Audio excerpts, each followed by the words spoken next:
Yo, halo Suara Juventini semua, balik lagi bareng aku. Di Suara Juventini, tempat kita ngebahas segala hal tentang Juventus, dari gosip sampai taktik, dari masa depan klub sampai dapur manajemen klub. Nah, di sesi kali ini kita bakal bahas hal yang sebenarnya nggak terlalu disorot media, tapi justru punya dampak besar di lapangan, yaitu duet lini tengah Juventus, Locatelli dan Thuram. Duet ini kelihatan makin padu dalam beberapa pertandingan terakhir, dan yang menarik, mereka bukan cuma kompak, tapi juga saling ngisi satu sama lain. Jadi pertanyaannya, apakah ini duet musiman aja atau justru bakal jadi fundamental buat beberapa musim ke depan? Nah, bukan hanya itu, nanti ada banyak pembahasan yang akan kita bahas, dan tentunya aku nggak sendiri, ada dua narsum keren kita hari ini. Halo, halo, halo Mas Paundra. Halo, Assalamualaikum. Waalaikumsalam. Dan ada juga Mas Kai. Halo Mas.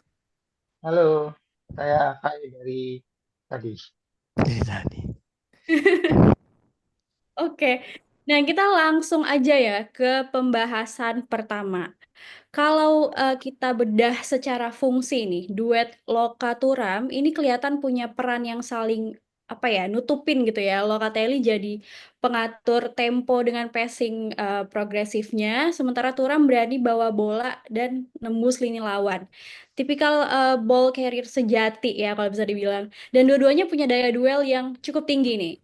Nah, menurut narasumber kita pada hari ini, dengan komposisi kayak gini nih, udah cukup ideal nggak ya?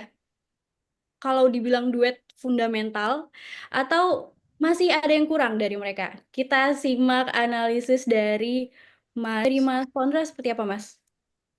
Ya, kalau menurut gue ini duet yang sudah menjadi fundamental sih kalau untuk musim ini ya. Dan menurut gue ini menjadi basis pondasi kekuatan poros permainan Juventus harusnya bisa menjadi beberapa tahun ke depan nih Locatelli dan Thuram. Karena kalau kita melihat ya atribut-atribut ini memang saling melengkapi nih. Contohnya misalnya Locatelli. Locatelli ini memang lebih unggul di forward pass-nya, kemudian juga dari aspek defending-nya ya. Defending action ini jauh lebih kuat. Terus juga kalau dari Turam ini lebih banyak carrying the ball-nya.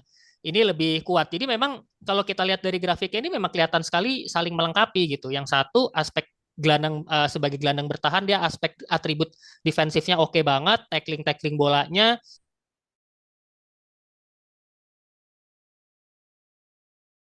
sebagai back tengah kelima. Kalau kita main 4 back dia back tengah kelima. Kalau sekarang main 3 back dia udah jadi kayak back tengah keempat gitu. Sorry, back keenam berarti ya. Kalau kita main tiga back ditambah dua dua wing back, dia udah jadi kayak back keenam atau jadi kayak back keempat center back gitu. Jadi ini benar-benar menambah tebal ini pertahanan Juventus. Nah, kalau Turam nih memang lebih terlihat sedikit box to box ya. Dia carrier the ball-nya bagus gitu, bisa dribble dari belakang sampai ke depan. Bahkan kemarin 2 gol melawan Lecce itu dua-duanya karena andil dia. Dia berani bawa bola ke depan, dia berani bermanuver ngasih bola forward ke Yildiz atau ke Vlahovic. Ini ada sedikit kreativitas yang dimiliki oleh Turam. Yang gue suka sih Turam tuh berani bermanuver gitu orangnya. Jadi mereka saling melengkapi lah ya. Jadi Locatelli sama Turam nih kalau gua katakan nih kalau disingkat jadi Karam ya, Loka Turam, Karam. Jadi memang memang fungsinya untuk bikin lawan jadi Karam gitu. Jadi memang untuk menghancurkan lawan fungsinya seperti itu. Ya, jadi menurut gue udah cukup ideal lah ya duet ini tuh menjadi fundamental Juventus untuk musim-musim selanjutnya karena atribut mereka yang saling melengkapi, yang satu gelandang bertahan, pure defensive midfielder, yang satunya lagi dia carrier the ball. Nah, tinggal dilengkapi sama satu gelandang lagi yang fungsinya sebagai gelandang serang. Itu yang mungkin akan lebih keren lagi pasti Juve mainnya. Oke, kita anggap deh pendapat Mas Vandra bener ya, bahwa duet Karam ini udah menjadi duet fundamental bagi Juventus. Mas Khairul deh, silakan Mas. Oke, duet Locatelli dan Thuram. Sebenarnya kalau mau dinilai juga belum bisa ya, karena masih satu musim pun belum. Jadi ketika mereka kontribusinya mungkin masih ya belum terlalu wah gitu. Tapi untuk lini tengah Juve untuk musim ini mereka yang terbaik. Yang jadi PR-nya adalah mereka seperti tidak punya backup yang selevel. Jadi ketika salah satunya absen, mungkin Juve agak kelimpungan juga. Jadi ya PR-nya di situ. Kalau dari secara permainan, Locatelli lebih bertahan, dia bagus, bahkan sempat menjadi central back waktu keadaan darurat.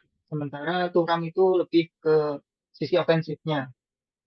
Dia bisa membawa bola dari belakang sampai depan, ngelewatin pemain, gocek-gocek, over, balik over. Kayak gol yang pas lawan Lecce itu, golnya Yildiz ya, itu benar-benar dari dia bawa bola dari belakang sampai depan. Itu keren banget sih. Dan ya harapannya sih di musim depan duet ini semakin padu, jadi semakin chemistry-nya sekarang udah bagus. Jadi musim depan mungkin bisa lebih bagus lagi dan bisa menciptakan sesuatu yang lebih hebat dari musim ini.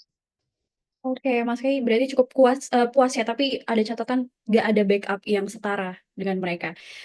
Kalau ngomongin gelandang ideal, tentu kita nggak bisa lepas dari data produktivitas ya, Mas Paundra dan Mas Kay. Nah, kita bandingin nih lokal Thuram dengan duet gelandang tim-tim papan atas Serie A dulu ya. Kita mulai dari mungkin dari Inter, ini ada Hakan plus Barella ini ada 14 gol dan 12 assist. Kemudian Napoli ada McTominay dan Lobotka totalnya 11 gol dan 4 assist. Kemudian ada Atlanta, Darun dan Ederson ini 8 gol dan 6 assist. Sementara Juventus, duet Loka Thuram baru 4 gol dan 7 assist. Nah, dari sini kelihatan banget kalau kontribusi gol dan assist duet kita sebenarnya mau nggak mau memang bisa dibilang masih tertinggal ya. Nah, jadi menurut Narsum nih, ini duet memang bukan buat urusan produktivitas gol atau lebih apa nih duet mau soal apa ini?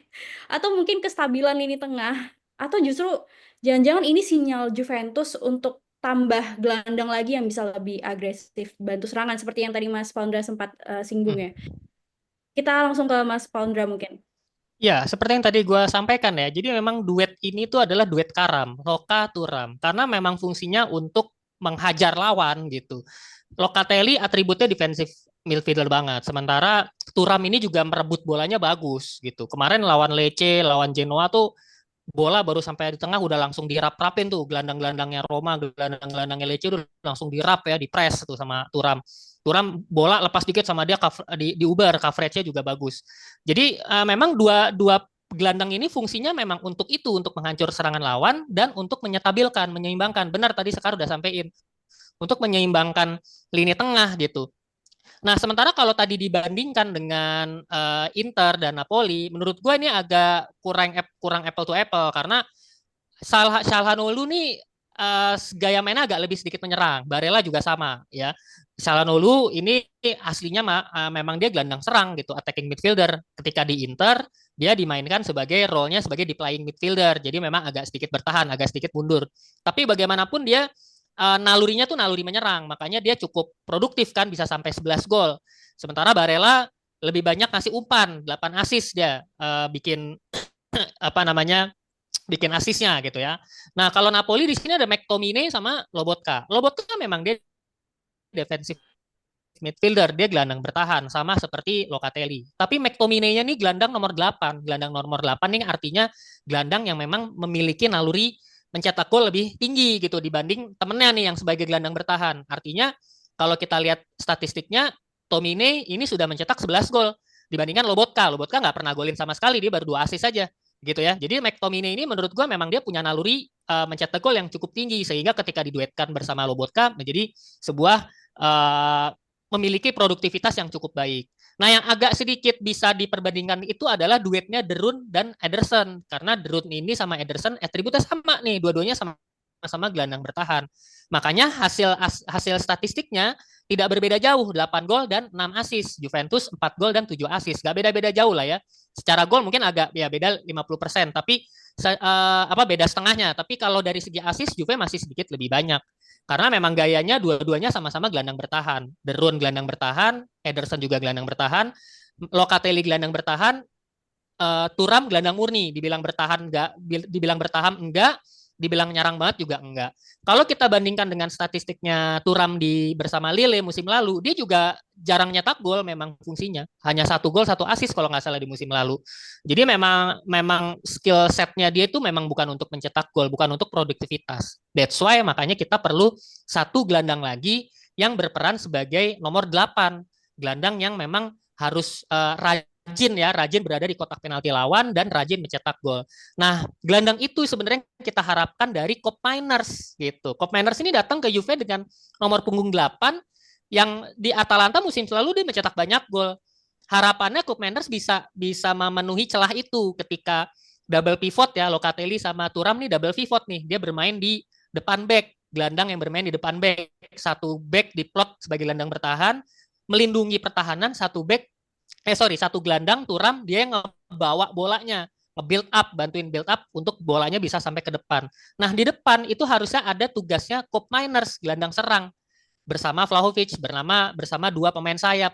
Nah, ini yang harusnya fungsinya Koopmeiners ini yang bisa menjadi pencetak gol lebih banyak. Jadi kalau harusnya dibandingkan antara Salanolu, Barella, ini harusnya perbandingannya antara Koopmeiners dengan Thuram gitu.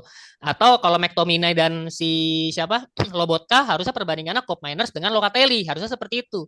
Nah, tapi kita tahu ya, Koopmeiners sendiri juga musim ini juga nggak lebih dari 4 gol, dia baru nyetak 3 gol. Jadi memang problemnya itu ada di Koopmeiners gitu ya di musim ini. Makanya peran dia sudah mulai digantikan oleh Yildiz. Yildiz sudah mulai ditarik sebagai gelandang serang. Nico Gonzalez yang aslinya striker sayap juga ditarik ke gelandang serang karena masalahnya di Koopmeiners ini tidak dia nggak greget lah musim ini lah. Mudah-mudahan musim depan bisa lebih greget lagi. Jadi itu yang menurut gue kenapa perbandingannya antara dua gelandang kita nih si duet Karam ini dibandingkan dengan McTominay dan Hakan serta Barella nih memang berbeda jauh karena fungsinya juga berbeda gitu ya, bukan untuk mencetak gol, tetapi memang untuk menyeimbangkan lini tengah gitu. Analisis mendalam dari Mas Pandra dan Mas Pandra setuju ya, butuh satu tambahan gelandang lagi nih. Nah, emang duet Karam ini bukan untuk produktivitas tapi untuk menyerang. Kalau Mas, kayak gimana Mas? Ada pendapat yang lain? Atau mungkin sama dengan Mas Pandra? Kurang lebihnya sama sih, karena tadi udah panjang sekali kan ceritanya. Ya antara Lokaturan itu emang di luar dari tugasnya emang lebih menstabilkan lini tengah juga. Thuram juga baru mengenal Serie A gitu loh, jadi mungkin dia butuh adaptasi juga dengan permainannya. Tapi sejauh ini sih dia udah mulai berperan lebih ofensif, dia menciptakan ruang-ruang. Eh, Ya benar juga sih sebenarnya tugas mencetak gol kan di striker ya. Ya kalau dari lini tengah ya dia support aja sih, support-supportnya tak gol. Dan kebetulan juga Juve kan mainnya nggak terlalu menyerang banget sih kalau apalagi setelah pergantian pelatih mainnya jadi lebih cenderung bertahan. Walaupun ketika menyerang juga kita ngotot sih. Jadi ya harapannya sih setelah ini dengan Koopmeiners yang kemarin mencetak gol bisa lebih rajin lagi mencetak gol sehingga bisa membuat lini tengah Juve ditakuti ketika strikernya mungkin masih belum bisa membuahkan hasil, jadi gelandangnya bisa berkontribusi pada gol Juventus. Ya, itu aja sih. Oke. Nah, kita boleh geser sedikit ke isu Mercato ya, Mas Pondra dan Mas Kai.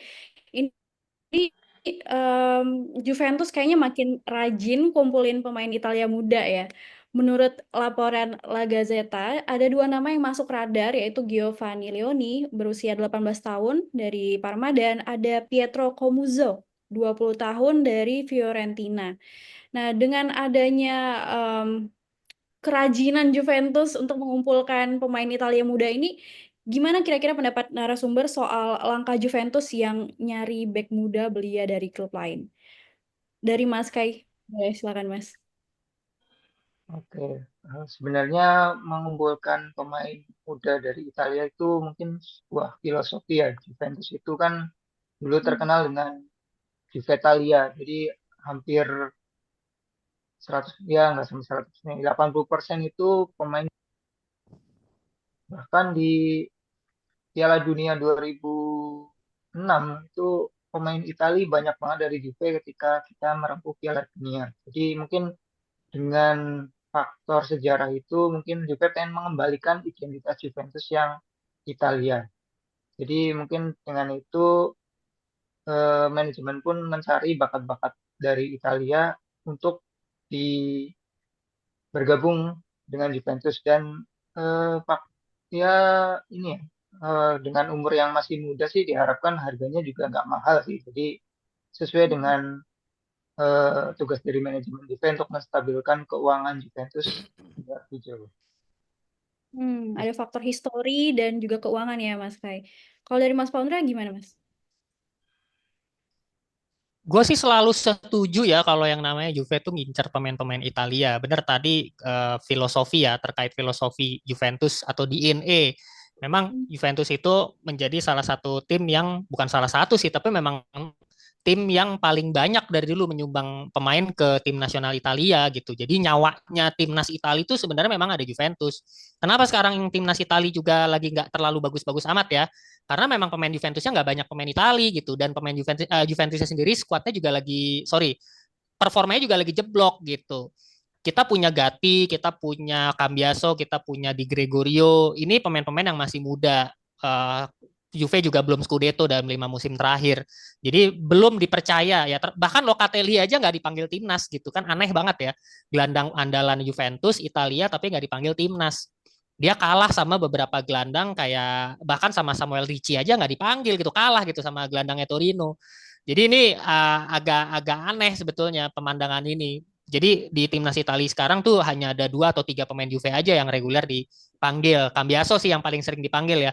Gatti on off, Di Gregorio juga nggak dipanggil, Locatelli udah nggak dipanggil lagi, Fagioli udah pindah. Jadi ya agak sedih sebenarnya gue melihat melihat kondisi timnas Italia yang pemain Juventusnya tuh dikit banget.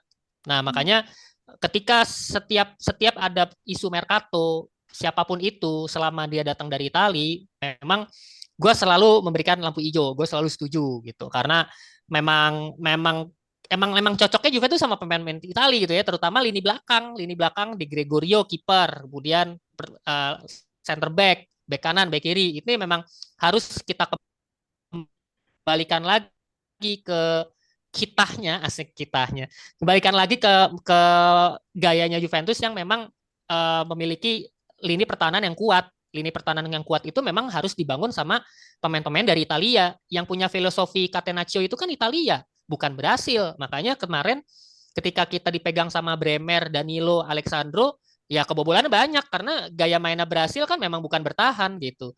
Makanya kalau lo mau memiliki pertahanan yang kuat ya maka belilah atau datangkanlah pemain-pemain asli Italia. Sekarang kita udah punya Gatti, lalu ada Cambiaso, ada Gatti, Cambiaso dan Savona ya. Kemudian di Gregorio. Alangkah lebih bagus lagi kalau Leoni dan Komuzzo ini bisa masuk.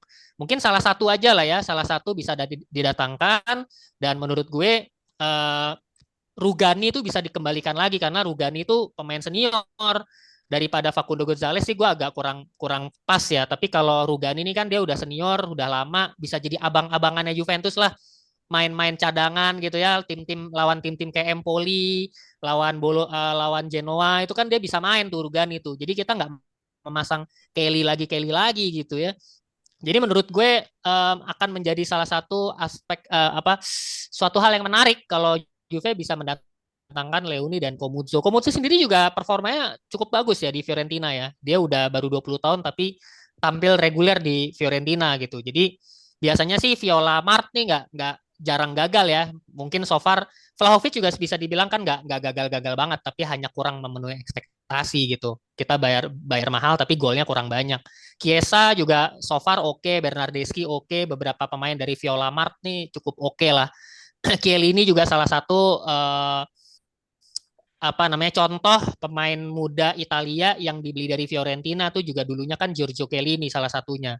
Nah, siapa tahu aja nih Komuzzo bisa menjadi penerus Chiellini gitu ya. Jadi gua sih setuju banget dengan apa back-back muda Italia untuk bisa datanglah ke Juventus dan menjadi apa pemain andalan Juve dan kalau sudah sampai masuk Juve tuh kayaknya ibarat kata tuh udah tinggal selangkah lagi tuh masuk timnas gitu.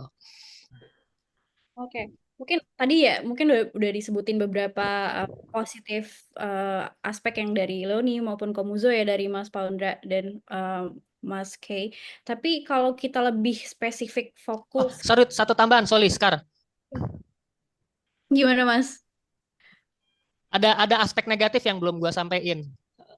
kalau Oh, pemain muda, pemain Italia itu pajaknya mahal. Nah, itu yang mungkin membuat belakangan tuh manajer-manajer klub di Italia itu lebih suka mencari pemain dari luar. Kita lihat aja sekarang AC Milan juga udah dikit banget pemain Italianya.